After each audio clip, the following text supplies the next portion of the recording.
Hello and welcome to Siasat TV. I am Sumaya Junaid Ahmed bringing you the news. Here are the headlines. Farm laws withdrawn during British rule to opposition in Parliament. Unprecedented reaction by government on tweets by Rihanna and other celebrities. Facing multiple cases, Shashi Tharoor and 5 journalists go to Supreme Court today. India is the fastest country to reach 4 million COVID-19 vaccination mark, says Centre. Attendance in school pick up on second day of reopening across Telangana. Drunk woman kills 2-year-old son after fight with husband in Chevalla. United States is not ready to budge on Iran's nuclear deal position, says official. Jobs of the future, United Kingdom outlines post-Brexit subsidy scheme. Let's begin with our top story. Leaders of the opposition in the Rajya Sabha, Ghulam Nabi Azad, today urged Prime Minister Narendra Modi to repeal the 3 farm laws, voicing united stand of the opposition during a debate on the contentious laws that have triggered a massive agitation by farmers at Delhi's border. The senior Congress leader said the British too had once withdrawn a farm law during its rule. The farmers' protest is being discussed in Parliament in a near 15-hour slot after the government agreed for it in a breakthrough in its talk with the opposition. The discussion is taking place at the Rajya Sabha, where question hour has been suspended for 4 days. Over 16 opposition parties had demanded a 5-hour standalone discussion on farmers' protests, which the government agreed to increase to 15. Moving on to our next story, and guess who is the latest to give her voice to the farmers' protest? Well, surprise, surprise, it is international pop star Rihanna. Her tweet said, "Why aren't we talking about this? #farmers protest," and it had a news article attached to which talked about internet blockade. In fact, Rihanna has more than 100 million followers on Twitter. With Rihanna, Greta Thunberg and many other prominent foreign voices taking the farmers' protest to the world stage with their tweets, the government today puts out a sharp and unprecedented response, warning against the temptation of sensationalized social media hashtag and comments, and said protests were by a very small section of farmers in parts of India. Pop star Rihanna and climate campaigner Greta Thunberg came out in support of the farmers' protest against the 3 central laws. Even the US Vice President Kamala Harris' niece Meena Harris wrote a post. Lawmakers from United States and the United Kingdom also tweeted about the agitation that began late November on highways just outside the Delhi against the 3 laws that they fear will hurt them by taking away guaranteed minimum price for their crops and by leaving them open to the exploitation of big corporates. Now, the petitioners on the violence that took place during the tractor rally held by protesting farmers on Republic Day will not be heard now, the Supreme Court said today, pointing out the police investigations into the matter are on. The petitioners had asked for judicial probe into the violence that broke out in the various parts of city as farmers at Singhu, Tikri and Ghazipur border broke barricades ahead of the time and veered from the designated course. Asking the petitioners to withdraw, the Police Chief Justice of India, S.A. Bobde, who was leading the 3-judge bench, said, "We read the Prime Minister's statement where he said law will take its own course and the government is looking into it. We do not want to interfere." Moving on, Congress MP Shashi Tharoor and news anchor Rajdeep Sardesai have approached the Supreme Court against the multiple police cases or FIRs registered against them over the alleged misleading tweets on the violence during the farmers' tractor rally in Delhi on Republic Day. Journalists Meenal Pandey, Zafar Agha, Paresh Nath and Anand Nant also approached the Supreme Court on Tuesday evening against the FIRs. On January 30th, Delhi police has filed a case against Shashi Tharoor, Rajdeep Sardesai, the Karwan and others. Alright, Delhi police that is probing the violence that unfolded inside the Red Fort complex on Republic Day aimed the farmers' protest. Today announced monetary rewards for those who can provide information on Punjabi activist Deep Sidhu and others named as accused. While the police announced a ₹1 lakh reward for leads that could lead to the arrest of Mr. Sidhu and 3 others, a reward of ₹50,000 was announced for any information that could lead to police to arrest 4 others. Jagbir Singh, Boota Singh, Sukhdev Singh, and Iqbal Singh for their alleged involvement in the last Tuesday's violence. As security was tightened at Ghazipur, Delhi, Uttar Pradesh and Tikri, Delhi, Haryana border in light of the ongoing protest, Shrimoni Akali Dal leader Harsimrat Kaur Badal said the way farmers are being treated is shameful. She said, "I am surprised at the government that they had turned the place into fortress, barricaded it, have fixed nails and given rods to police as if Pakistanis are sitting there. There are your people, your farmers. The way you are being treated is shameful." This comes as the Delhi police have cemented nails near barricades at Ghazipur and Tikri borders. Barbed wires and cement barricades have been planted on the roads in the wake of ongoing farmers' protests. Meanwhile, multi-layered security has been stepped up at Ghazipur, Singhu and Tikri borders as farmers continue to make their way to the protest site for the past 2 to 3 days. The Delhi police have blocked roads near Akshardham and vehicular movement has been restricted between Delhi and Ghaziabad on National Highway 24. Well, the Union Health Ministry said today India has become the fastest country in the world to reach 4 million COVID-19 vaccination mark, achieving this feat in 18 days.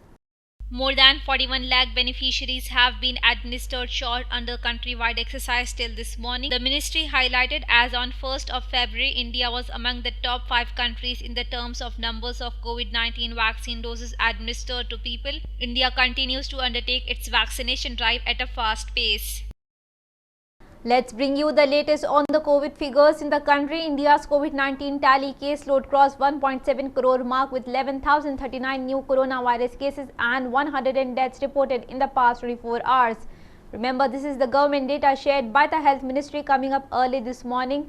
Amid concerns of the third wave, 14,225 people successfully fought off the viral disease, taking the overall recoveries to 1,462,631. The country now has 1,777,284 cases and more than 1,54,000 lives lost due to COVID-19, whereas Telangana recorded 185 new COVID-19 cases and 2 fatalities. Let's shift our focus to Telangana, where attendance in high schools and residential junior colleges across the state under the School Education Department picked up on second day after they reopened.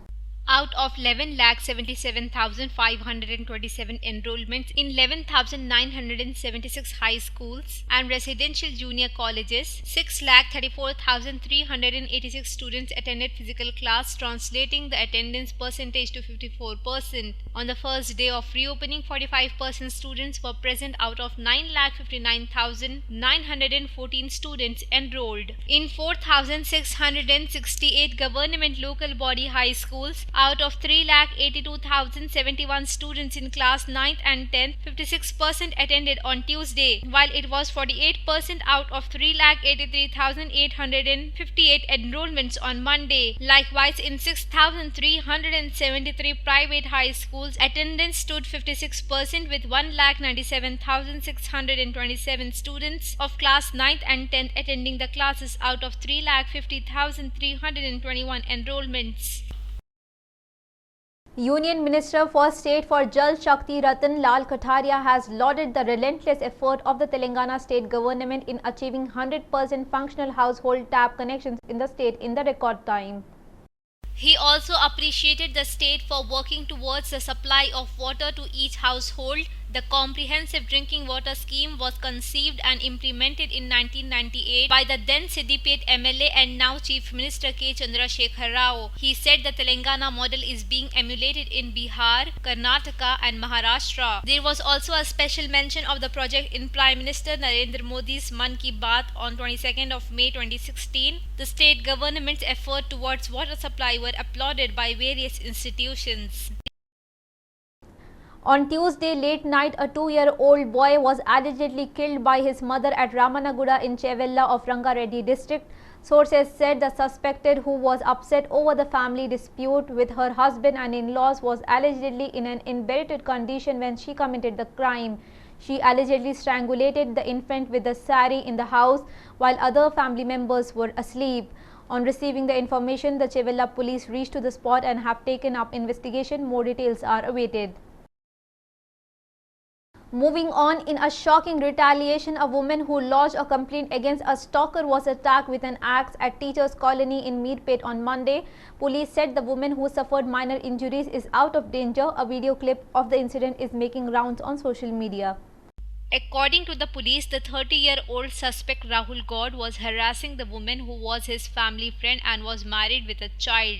Police said God, who developed feelings for the woman, began harassing her even after knowing that she was married. She had warned him several times earlier, but he did not retreat. Unable to take further harassment, she lodged a police complaint against him in Meerpet in January. God was arrested and remanded into judicial custody. Coming out on bail recently, God went to her house and attacked her. Her family members shifted her to a private hospital where she is being treated. The Meerpet police booked a case of attempt to murder, and a search is on to nab Rahul, who went absconding soon after the incident.